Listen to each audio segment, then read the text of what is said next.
Today I'm bringing you along as I build a batch of inlay cutting boards. These aren't your average cutting boards. Each one sells for $300 to over $500. We're making 10 of them start to finish, from raw lumber to detailed inlays. And I'll share the tools and the process that brings it all together. And here's my list of orders. I'm a little behind, so let's get cutting.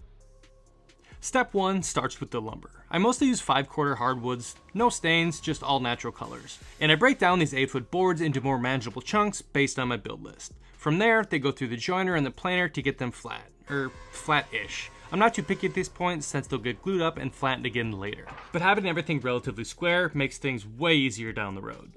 And now it's just a game of turning those big chunks of lumber into little strips of lumber. I don't follow a strict system here. I'm cutting these boards into strips based on what each piece gives me. The goal is to make the most out of the material I have, maximize yield, and avoid wasting good wood. It's more about working with what I got than sticking to an exact measurement. For example, each strip is not 2 inches. It could be 1 3/4 inches. And it's all about efficiency. I absolutely love my stopwatches. These stay in the clamps for just over an hour. So the first stage is done. I have everything glued up in what I call blanks. This is all the cutting boards pre-becoming end grain. Now I'm gonna run these all through the planer and get them chopped into chunks so we can glue them into end grain. And this batch is 10 boards. At this point, I'm about 6 hours in, getting all my material planned out, cut, and glued to this stage. We also have this one random edge grain. And here's a look at my build list. Jess makes these for me as orders come in. There's 2 older lists here just to show you examples, but I essentially just look at the list and then work my way through to figure out what I need to cut and build. And this week, it's a lot of large boards with juice grooves. Then again, no real system here. I'm just removing as little material as possible to just get rid of the glue lines and ensure everything's even. The only goal is to keep them as thick as possible. And this is the part where the shop turns into a sawdust factory. I'll probably end up filling 4 large garbage bags, and this gets donated to locals to use in their gardens or whatever they want to use it for. And one thing I always slept on or was too lazy to do was swap out my table saw blade. Here I'm switching from a ripping blade to a high tooth crosscut blade, and it just makes these cuts so much cleaner and drastically less tear out. And my biggest enemy at this point is small little hairline cracks, so I'll just take off a little bit and just smack it against the board to see if it cracks. And then here I'm starting to get a little more precise. They don't need to be exact, but I'm shooting for just under 2 1/4 inches. So by the time I surface everything, I end up with about 2 inches for a finished board.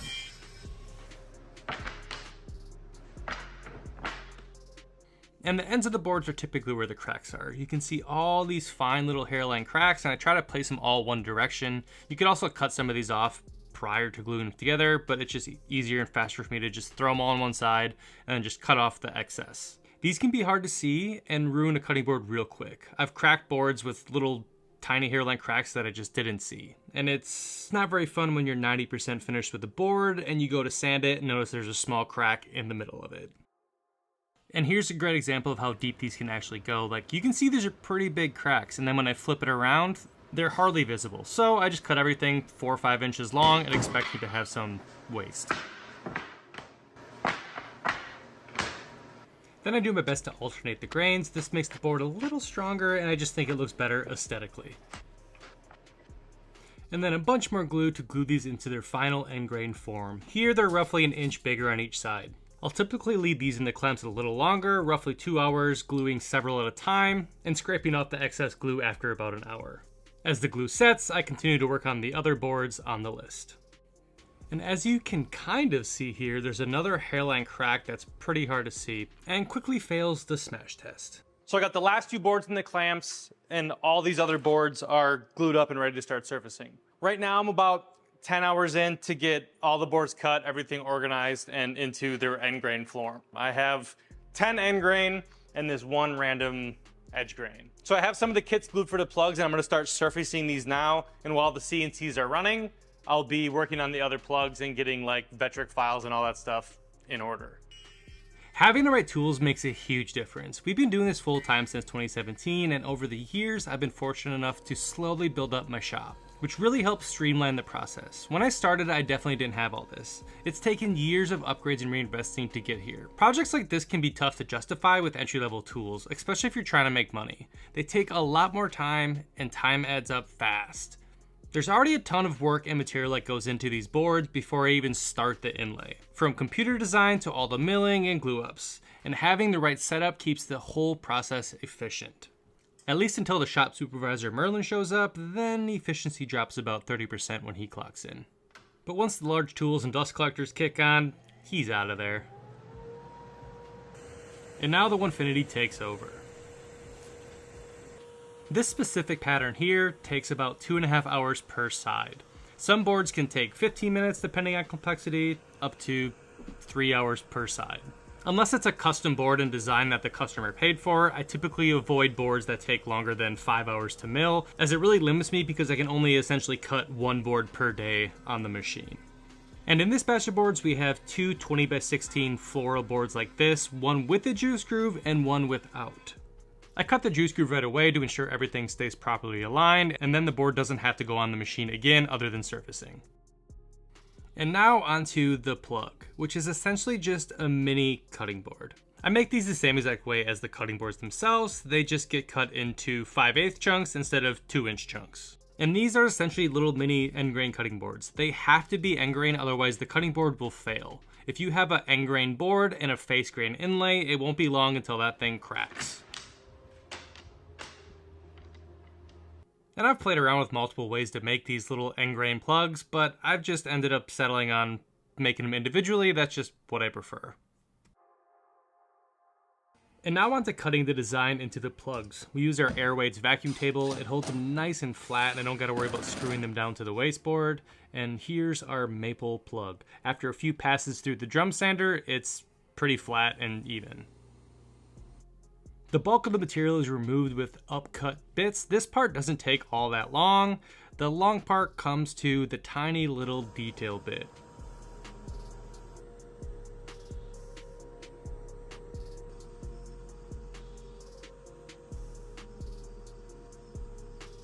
And there we have it, essentially a reverse image of what's on the cutting board itself. And since end grain is essentially a bunch of little straws, I have to use this tape backing. Luckily for me, I can use this wide tape 2-3 times before I have to throw it away. So I'll just peel it off and stick it onto the next board of equal size. And these large boards I usually do in 2 sections. Why? Because it's way less stressful. I don't want to feel like I'm racing the glue, as it takes some finesse to get the glue in all the tiny little lines. I just tape off the area that I don't want glue to get on and just start spreading this stuff around.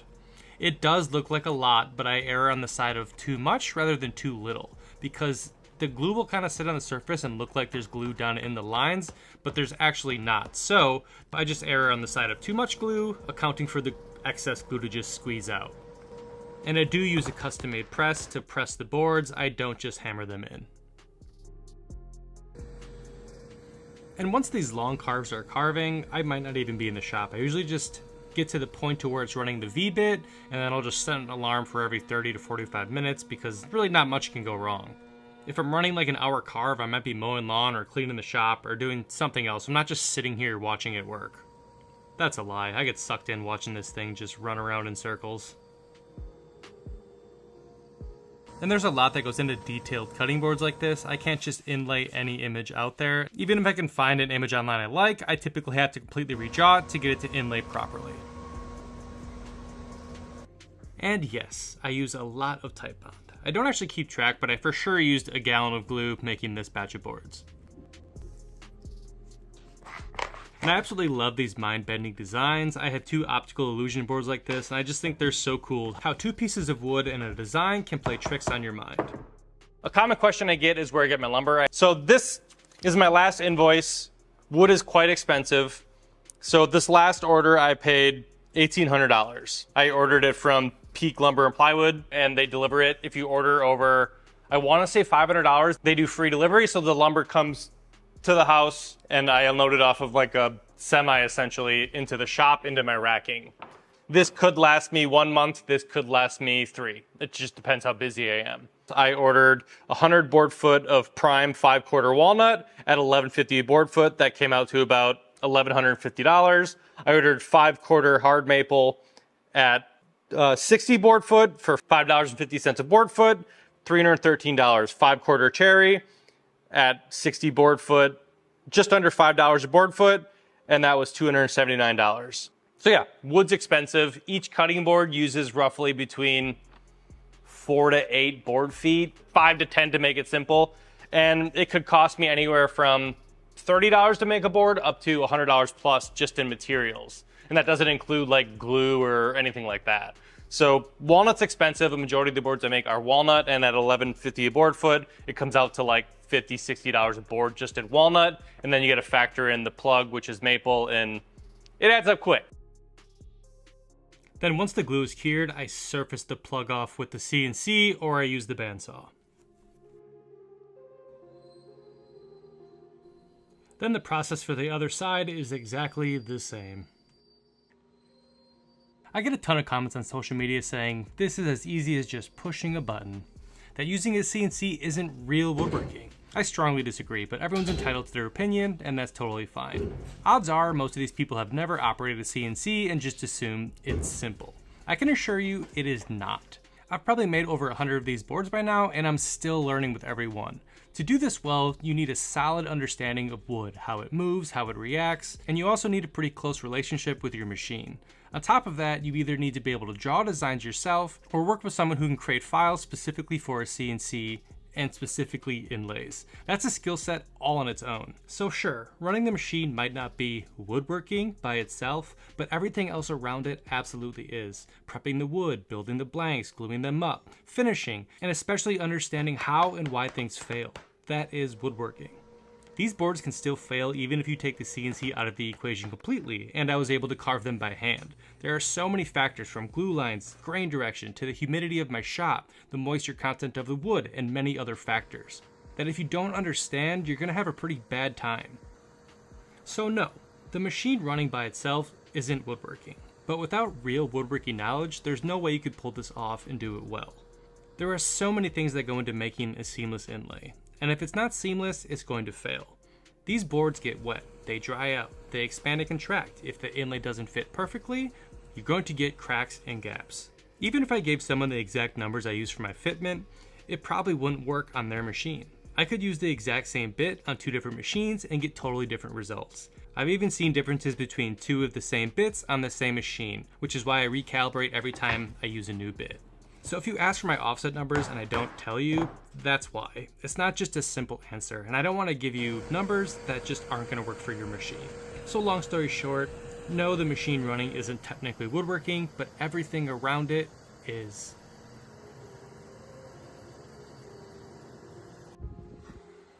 And speaking of machines, I'm currently working on building a relationship with this one. It's been a little bit of a rocky start, but building that relationship with the machine is half the fun. And if you don't like learning or troubleshooting, CNCs or 3D printers just aren't going to be for you. And while the machine runs, I start sending boards through the drum sander, which is also another huge time saver. This board here was purchased as a wedding gift. I don't always know what the designs mean, but I know they hold sentimental value for the person receiving it. The idea that someone might smile or have a memory come rushing back every time they see this board, that's what makes building these extra special. Another common question I get is, why do I use the bandsaw for some boards and then use the CNC to clear others? The only reason is my bandsaw is only so tall, so if the board's taller than 13 inches, I have to use the CNC. And yes, this piece here gets wasted. Another question I get is, why don't I make it thicker and use it for another board? I just can't. I have tried, but by the time I put glue on it, put it in the press, and put all that pressure and moisture into it, to get it flat again is just super hard and just not worth the time. So it's less than a 1/4 inch thick, and unfortunately, a little bit of waste in woodworking is just part of the game. And if you're curious, one of these large maple chunks is about $1.80 in waste. End grain is a pain in the butt to sand. Each board takes me roughly 45 minutes to an hour to sand and apply oil. But in between there, I spray water on the boards to give them a water pop. This keeps the boards smooth after they get washed. If you don't do this, the board will feel rough after its first washing. So this just minimizes the fuzziness. And it looks kind of cool spraying water on them. And as I'm not full on Etsy production mode anymore, we sold our big laser recently and switched over to this little diode laser for customization and like our branding. It's far smaller, I can just stick it away and hide it, and it's way less maintenance than our CO2 laser was. And a few minutes later, we have a perfect little brand. And to finish the boards to give them some protection against the water, we saturate them with Walrus Oil cutting board oil, which is a blend of all natural oils, nothing crazy. I let them soak overnight and then just remove the excess the next day. As this is a natural finish and 100% food safe, as you wash it over time it will fade and you will need to reapply it probably once or twice a year, depending how much you use your board. It's relatively cheap and a bottle like this would literally last you a lifetime. So your beautiful cutting board will require a little bit of maintenance, but overall it takes only a few minutes, and if you have to, it's solid wood. You could even give it a little bit of sanding between oilings and it would look good as new. Cover them in oil and back in the racking they go until the next day. We also offer these cutting board stands so people can display their cutting boards, and we usually sell a few with each batch. We also offer these files on our website if you're interested and have a CNC. And these are a few boards I made during the holidays. I really didn't get any footage of the cutting board stands this time around because I forgot. But as you can see, they sit on there nicely. I'll have to come up with a few new designs pretty soon here. And then to finish the boards off, we do add rubber feet unless the customer specifically asks not to have them on the board, and then we give them a quick waxing and buff to give them some extra protection and shine. And that's the end of the video. Hope you guys enjoyed, and here's a quick look at all the boards we made. This took me just over a week. And now these will head inside to Jess. She'll ship them up and get them on their way to the customers. Thanks for watching, and we'll see you guys in the next one.